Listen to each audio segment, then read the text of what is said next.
မင်္ဂလာပါရှင်ဒီနေ့တော့ငပြောသီးလေးတွေမှဲ့နေလို့ကျမငပြောသီးပန်ကိတ်လေးလုပ်လိုက်ပါတယ်ရှင်ပထမဦးဆုံးငပြောသီး3လုံးကိုခြေလိုက်ပါတယ်ပြီးတော့ကြက်ဥ2လုံးကိုဖောက်ပြီးတော့ထည့်ပေးလိုက်ပါတယ်ရှင်ပြီးတော့တကြားတစ်စုံထည့်လိုက်ပါတယ်မွေလိုက်ပါတယ်ရှင်စားလေးအနည်းငယ်ထည့်ပါတယ်ရှင်ပြီးတော့ကျမဘက်စုံ3ကြုံလေးကို5စွန်းထည့်ပေးလိုက်ပါတယ်သူ့ကိုနှက်ဆက်အောင်မွေလိုက်ပါတယ်ရှင်ငပြောသီးလေးတွေကလေမကြည်ဘူးဆိုပြီးတော့လေစားမကောင်းဘူးဖြစ်မှာစိတ်မပူပါနဲ့เนาะစားလို့ကောင်းပါတယ်ငပြောသီးတွေကမှဲ့နေတာမို့လို့လေပျော်ပြီးတော့ကိုက်လိုက်လို့ရှင်ပျော်ပြီးတော့လေအဲ့လိုအစီအစီလေးမစားရပါဘူးเนาะ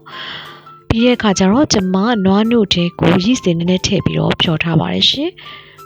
yeast ထည့်တာကျမနည်းနည်းလေးပွားစေချင်လို့ပေါ့နော်ပြီးတော့စီလေးအနည်းငယ်ထည့်ပြီးတော့ခဏမုံနစ်ကိုနှက်ထားလိုက်တယ်ပြီးတော့မကတ်အိုးထဲမှာစီပပလေးတုပ်လိုက်တယ်တုပ်ပြီးတော့ခုနကတော့မုံနစ်ကလေးကိုထည့်တယ်အဖုံးအုပ်တယ်တစ်ဖက်ရပြီဆိုရင်နောက်တစ်ဖက်ကိုလှန်ပြီးတော့တုပ်လိုက်ပါတယ်ရှင်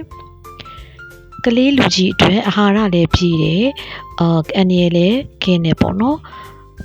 ပန်ကိတ်လေးရပါပြီရှင်ကျေးဇူးအများကြီးတင်ပါတယ်ရှင်